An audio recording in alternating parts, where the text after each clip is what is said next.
En revenant sur l'assaut meurtrier contre la primature en 1991, Gnindoa Atakpama, auteur de La nuit est longue, mais la révolution vient, rappelle comment le pouvoir togolais, incapable de vaincre politiquement un gouvernement civil, a choisi la violence. Une démonstration, selon lui, de la fragilité d'un régime qui ne tient que par la force. 99 jours et des canons. Le 3 décembre 1991, à 5h30 du matin, les soldats de la garde présidentielle ont ouvert le feu sur la primature avec des canons et des armes lourdes. Joseph Kokou Kofigo, Premier ministre élu par la Conférence nationale souveraine 99 jours plus tôt, a été capturé. Son visage était tuméfié quand il est apparu à la télévision le lendemain. Le régime a prétendu qu'il avait été attaqué par des abeilles. Cette attaque militaire a tout balayé. Les espoirs nés de la Conférence nationale. Le gouvernement de transition. Les acquis démocratiques arrachés après des mois de lutte. Le colonel qui commandait cette opération, c'était Toyi Gnassingbé, le propre frère du chef de l'État Eyadema Gnassingbé. Voilà leur prétendue force. Voilà leur expertise. Quand un régime ne peut pas tenir face à un gouvernement civil pendant 99 jours sans envoyer l'armée avec des tanks, ça révèle quelque chose d'essentiel. Ce régime n'a jamais gagné par l'intelligence, par la stratégie politique, par la capacité à convaincre ou à rassembler. Il a gagné uniquement par la violence. Dans La nuit est longue, mais la révolution vient. J'écris que ce régime est composé de pieds nickelés et de bras cassés. J'entends souvent les gens dire le contraire. Qu'ils ont des experts, des penseurs, une avance sur l'opposition. L'histoire du 3 décembre 1991 prouve exactement l'inverse. Ils ont mis en place une conférence nationale parce qu'ils y étaient contraints par la pression populaire et internationale. Ils ont accepté l'élection d'un Premier ministre. Ils ont laissé suspendre la Constitution de 1980. Puis, pendant 3 mois, ils ont paniqué. Les militaires faisaient des va-et-vient hors de leur caserne.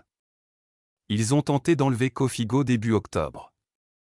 Ils ont assiégé sa résidence fin novembre. À l'aube du 3 décembre, les canons grondaient à la primature, et des dizaines de personnes sont mortes dans l'assaut. Quand tu n'as que la violence comme réponse, tu n'es pas fort.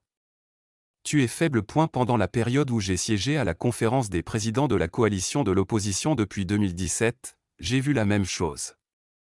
Nous luttions avec des bouts de ficelle. Eux avaient les moyens de l'État et la force publique.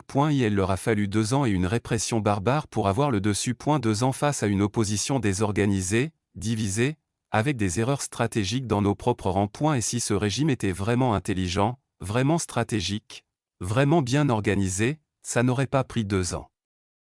Ça n'aurait même pas pris 2 mois. Le 3 décembre 1991 n'est pas une démonstration de force. C'est un aveu d'impuissance. Quand tu as le pouvoir depuis 1967, que tu contrôles l'armée, l'administration, les médias, et que ta seule solution face à un avocat président de la Ligue des droits de l'homme, c'est d'envoyer des tanks, tu montres au monde entier que tu n'as rien d'autre. Pas d'idée. Pas de projet. Pas de légitimité. Juste des fusils. Les grondements de canon du 3 décembre 1991 résonnent encore aujourd'hui. Parce que fondamentalement, rien n'a changé dans la nature de ce régime. Il tient par la violence, pas par la compétence. C'est exactement pour ça qu'il peut tomber. Parce qu'un système qui ne repose que sur la terreur est un système fragile. Il suffit que la peur change de camp. Il suffit qu'assez de gens comprennent que l'empereur est nu. Le 3 décembre 1991 aurait dû être leur victoire. Ils contrôlaient le terrain après l'attaque.